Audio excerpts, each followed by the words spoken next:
उन्वान: सियाह झील का राज। बारिश की बूंदें मुसलसल जंगल पर बरस रही थीं।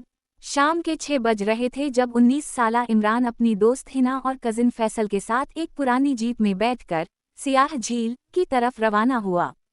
इस झील के बारे में मशहूर था कि जो शख्स रात के बाद वहां जाए वो कभी पहले जैसा वापस नहीं आता। लोग इसे सिर्फ कहानी समझते थे, लेकिन इमरान के दादा ने मरने से पहले एक बात कही थी, अगर कभी सियाह झील जाना तो रोशनी को कभी बंद मत करना। तीनों हंसते हुए जंगल पहुंच गए। झील वाकई अजीब थी। पानी बिल्कुल सियाह दिखाई देता था, जैसे इसमें आसमान नहीं बल्कि अंधेरा झांक रहा हो। फैसल ने टार्चा जलाई। अचानक पानी के दरमियान किसी ने एक लालटेन जलाई। वहां कौन है? इमरान ने जोर से आवाज लगाई। कोई जवाब नहीं आया। सिर्फ लालटेन आहिस्ता आहिस्ता पानी पर तैरती हुई किनारे की तरफ आने लगी। हिना ने धीमी आवाज में कहा, ये तो मुमकिन ही नहीं। उसी लम्हे उनकी जीप का हॉर्न खुद ब खुद बजने लगा। वो तीनों दौड़ते हुए वापस जीप के पास आए। दरवाजा खुला हुआ था, हालांकि इन्होंने खुद बंद किया था। जीप के अंदर एक पुराना नक्शा पड़ा था। नक्शे पर सुर्ख रंग से सिर्फ एक जुमला लिखा था, अगर जिंदा रहना चाहते हो तो पुराने वॉच टावर तक पहुंच जाओ। इमरान ने नक्शा उठाया। उसी वक्त जंगल में किसी के भारी कदमों की आवाज गूंजने लगी। ठुक ठुक ठुक, लेकिन आवाज के साथ कोई दिखाई नहीं दे रहा था। तीनों ने भागना शुरू कर दिया। बारिश मजीद तेज हो गई। कुछ देर बाद इन्हें एक बोसीदा वॉच टावर मिल गया। वो ऊपर चढ़ गए। ऊपर पहुंचकर नीचे देखा। कदमों के निशान मौजूद थे, मगर चलने वाला कोई नहीं था। हिना के हाथ कांपने लगे। फैसल ने दूरबीन उठाई, और जैसे ही उसने झील की तरफ देखा, इसके हाथ से दूरबीन गिर गई।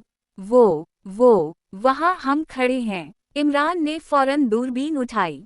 वाकई झील के किनारे 3 लोग खड़े थे, बिल्कुल इन्हीं की तरह। वही कपड़े, वही चेहरे, वही हरकत। असल इमरान ने नीचे देखा, लेकिन वहाँ कोई नहीं था। दोबारा दूरबीन लगाई, तीनों गायब थे। उसी लम्हे टावर जोर से हिलने लगा। लकड़ी चरचराने लगी। नीचे से किसी ने दरवाजा खटखटाना शुरू कर दिया। ठुक ठुक ठुक, दरवाजा खोलो। आवाज बिल्कुल इमरान जैसी थी। हिना ने डरते हुए कहा, अगर इमरान यहाँ है तो नीचे कौन है? दरवाजा फिर बजा। मैं इमरान हूँ, जल्दी खोलो। लेकिन इमरान तो उनके साथ खड़ा था। किसी ने दरवाजा नहीं खोला। चंद लम्हों बाद आवाज बंद हो गई। खामोशी छा गई। फैसल ने आहिस्ता से दरवाजा खोला। बाहर कोई नहीं था, सिर्फ गीली जमीन पर एक तहरीर बनी हुई थी, तुमने सही फैसला किया। अब तीनों ने फैसला किया कि फौरन जंगल से निकलना होगा। लेकिन जैसे ही वो नीचे उतरे, नक्शा बदल चुका था। अब इस पर वापसी का रास्ता मौजूद ही नहीं था।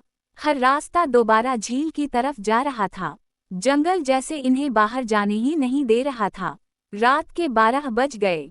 दूर कहीं घंटी बजी। 1, 2, 3, कल 12 बार। हर घंटी के साथ दरख्तों के दरमियान सफेद साए नजर आने लगे। वो खामोशी से इन्हें घूर रहे थे। अचानक एक साया बोला, जो चीज तुम ले आए हो वापस करो। इमरान ने जेब टटोली। इसे एहसास हवा के नक्शे के साथ एक पुरानी चांदी की चाबी भी इसकी जेब में आ गई थी। शायद वही चीज थी। इन्होंने वापस झील के किनारे जाकर चाबी पानी में फेंक दी। चाबी जैसे ही पानी में गिरी, सारा पानी रोशन होने लगा। लालटेन आहिस्ता आहिस्ता बुझ गई। जंगल की हवा रुक गई, और वो सफेद साए एक एक करके गायब होने लगे। चंद लम्हों बाद नक्शे पर वापसी का रास्ता दोबारा जाहिर हो गया। सुबह होने से पहले वो जंगल से निकल आए। गांव पहुंचकर इन्होंने सोचा कि सब खत्म हो गया। लेकिन अगले दिन इमरान ने अपना मोबाइल खोला। इसमें एक नई तस्वीर मौजूद थी।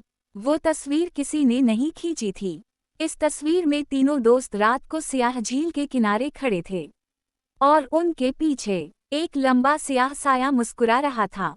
इमरान ने घबराकर तस्वीर डिलीट कर दी, लेकिन अगली सुबह वही तस्वीर दोबारा मोबाइल में मौजूद थी। इस बार नीचे सिर्फ एक जुमला लिखा था, तुम तो चले आए, मगर मैं भी तुम्हारे साथ आ गया हूँ। इख्तिताम या शायद अभी नहीं। उन्वान, सुनसान पल का राज। एक छोटे से गांव, नूरपुर के किनारे एक पुराना पल था। लोग इसे सुनसान पल कहते थे। सूरज ढलते ही वहां कोई जाने की हिम्मत नहीं करता था। कहा जाता था कि हर जुमेरात की रात वहां किसी के कदमों की आवाज सुनाई देती है, मगर कोई नजर नहीं आता। गांव का 17 साला लड़का रेहान उन बातों पर यकीन नहीं करता था। एक शाम उसने अपने दोस्त हमजा से कहा, आज रात चलते हैं, देखते हैं आखिर हकीकत क्या है। रात के 11 बजे दोनों टार्चा लेकर पल की तरफ रवाना हुए। हवा गैर मामूली तौर पर ठंडी थी और दरख्तों के पत्ते अजीब सी सरसराहट पैदा कर रहे थे। जैसे ही वो पल के दरमियान पहुंचे, हमजा अचानक रुक गया। रेहान, तुमने सुना? दोनों खामोश हो गए। ठुक ठुक ठुक, ऐसा लग रहा था जैसे कोई आहिस्ता आहिस्ता लकड़ी पर चल रहा हो। इन्होंने टार्चा हर तरफ घुमाई, मगर वहां कोई नहीं था। अचानक पल के दूसरे किनारे पर एक पुरानी लालटेन खुद ब खुद जल उठी। ये किसने जलाई? रेहान ने हैरत से कहा। वो दोनों हिम्मत करके आगे बढ़े। जैसे ही वो लालटेन के करीब पहुंचे, जमीन पर एक पुराना नक्शा पड़ा था। नक्शे पर सुर्ख स्याही से सिर्फ एक जुमला लिखा था, अगर राज जानना चाहते हो तो पीछे मत देखना। दोनों ने एक दूसरे की तरफ देखा और आगे बढ़ने लगे। चंद कदम बाद फिर आवाज आई, ठुक ठुक ठुक। इस बार आवाज बिल्कुल उनके पीछे से आ रही थी। हमजा घबरा गया। रेहान, कोई हमारे पीछे है। रेहान ने नक्शे की बात याद दिलाई। पीछे मत देखना। दोनों तेज कदमों से चलने लगे, मगर आवाज भी तेज होती गई।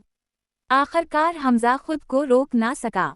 इसने अचानक पीछे मुड़कर देखा, मगर वहां कोई इंसान नहीं था।